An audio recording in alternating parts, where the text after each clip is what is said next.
The Torah says that Hashem has a hand, but isn't this just a metaphor? The Torah also says that Hashem loves us, but how can he have an imperfect human emotion? And what has this got to do with our relationship with him?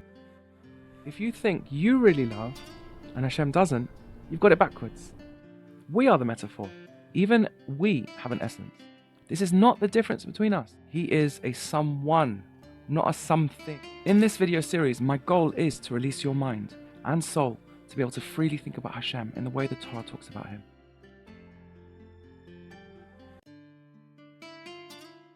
Previously, we saw that all of Hashem's descriptions, like his hand, his love, his regret, and his actions, are described in the Torah, but they have been unfortunately reduced to empty metaphors in the public consciousness.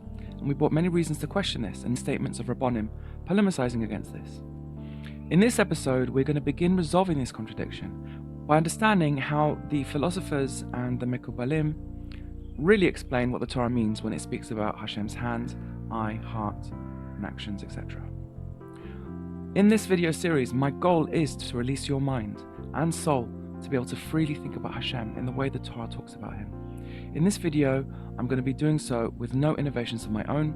In fact, I come from a yeshivish background myself, and I thought exactly the same as what I've explained above in the previous video. I was well convinced, I understand the argument very well. And I only came to change my opinion after a lot of serious study of the sources I'm going to bring now. So, none of this is my own innovation. I'm going to be quoting and explaining high caliber sources which provide very complete explanations and ties together all the opinions and accounts for all the issues, and shows you how these notions that Hashem knows you, deliberates you in your actions and your choices, loves you vulnerably and infinitely, that he needs you, that he desires you like a father desires his son and needs him to be good and successful and be well, and as a husband needs his wife, are indeed the deepest of the deep truths of all reality of Hashem himself. We will explain that these attributes are truly godly, even as his essence remains transcendent and unchanged by them. But we will also explain how this connection between attributes and essence is also true of our own essence and attributes, and thus these teachings were never meant to be understood as implying that Hashem's feelings for us were in any way less or not real for Kurt. So to begin, let's return to those sources that I quoted in the original video I made 6 months ago on this topic. All of these sources deal with the Torah's descriptions of Hashem, his hand, his eye, his will, his knowledge. I first quoted the Rambam himself, who explains that these terms are not meant to be understood in a physical sense, but point to a higher truth. He has several dozen chapters dedicated to giving examples on how this works. Then I quoted the Shaarei Orah, the Shalah, and the Tzemach Tzedek, Mekubalim, who teach that these descriptions reflect deep essential truths about Hashem, with our physical versions being distant metaphors of him. So, let's start with the Rambam. The Rambam has dozens of chapters in part 1 of the Orah, where he gives a little bit of an understanding of higher conceptualizations of these terms that lead us towards a closer understanding of what they truly mean when applied to Hashem. For example, physical sight. It's an appropriate and meaningful metaphor for a higher form of sight, namely intellectual sight, the mind's eye, comprehension itself. This shows us that the Torah's use of such terms points us upwards, not downwards, towards deeper truths about Hashem. He calls them homonyms. Now, the Shaarei Orah next. It's an early Kabbalistic work by a Rishon. In it, he explains, quote, hand, foot, or ear, etc. point to Hashem's greatness and truth. Yes, we are made in his image and likeness, but don't get into your head that the Torah means that it is actually an eye in the form of an eye, like a physical eye, or a hand in an actual form of a hand. Rather, these concepts are the deepest of the deep truths about the existence of Hashem, may he be blessed, from which come the source and influence to all that exists according to Hashem's decree, may he be blessed. However, the very existence of that hand is not what this hand is. Their form is not alike. End quote. So again, the emphasis is not that Hashem does not have a hand, but rather he has the real hand, whatever it is, and that is a deep truth. Our hand is the metaphor, but it is a metaphor that directly descends from the divine hand, as he goes on to explain in the next paragraph. See there. Now, the Shalah, a Mussar work, explains this even more clearly, saying, quote, all the attributes mentioned with respect to Hashem, may he be blessed, such as eye, ear, leg, hand, and so on, as well as the concepts of union, embrace, kiss, father and mother, son and daughter, father-in-law and mother-in-law, and many such terms. All of these are holy language, their intrinsic names in holiness. Later, through the process of descent, they become borrowed terms, to the point where even physical entities are called by these names as borrowed terms.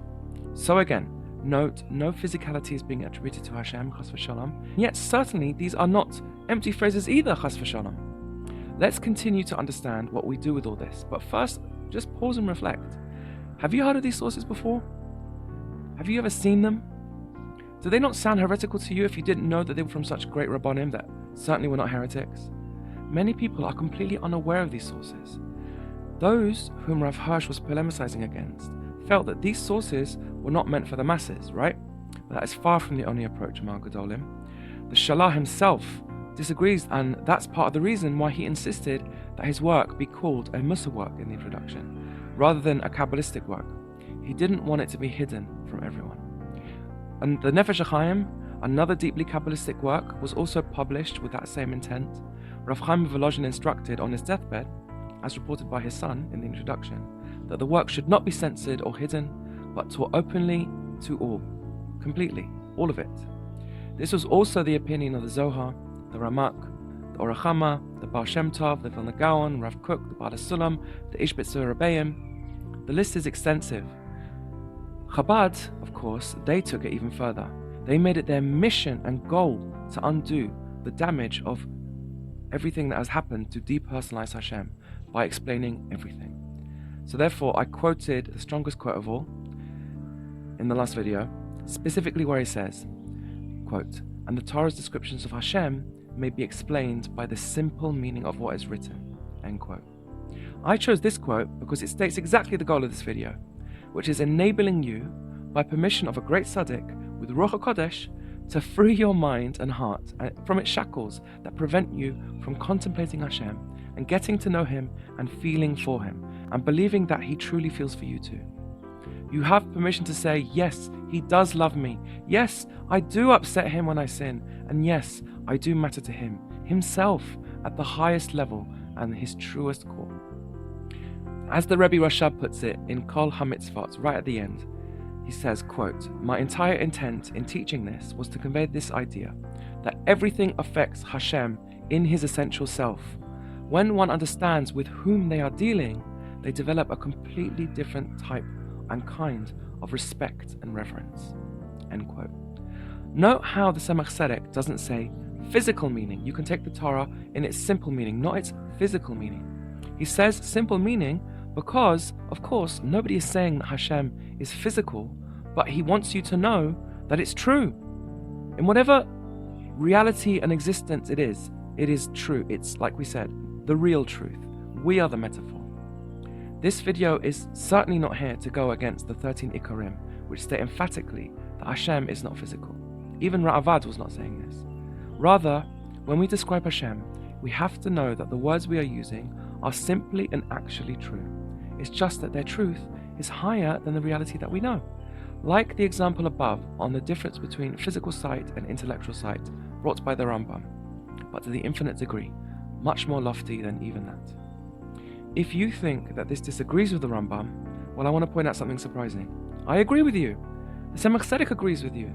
But the surprise is, though, that only a few pages previously in the very same piece, the Tzemach Tzedek explains that the Kabbalists, like himself, like the Maharal, all of them really, felt that the Rambam didn't go far enough in protecting the essential unity and ineffability and perfection of Hashem's essence. The Rambam said that He's the knower, the known, and the knowledge all in one, and that's already a limit on Hashem's essence, and they said that is not far enough. They took it further. So therefore, you should be startled.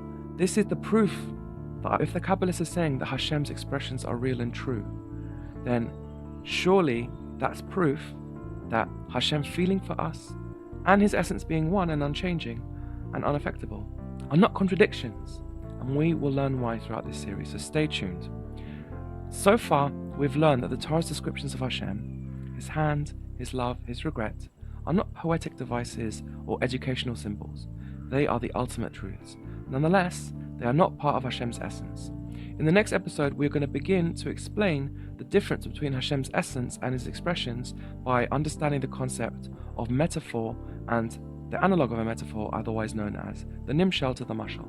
We are then going to compare these to our own moral reality, and thus we're going to understand what, so to speak, kaviyachol really means. Stay tuned.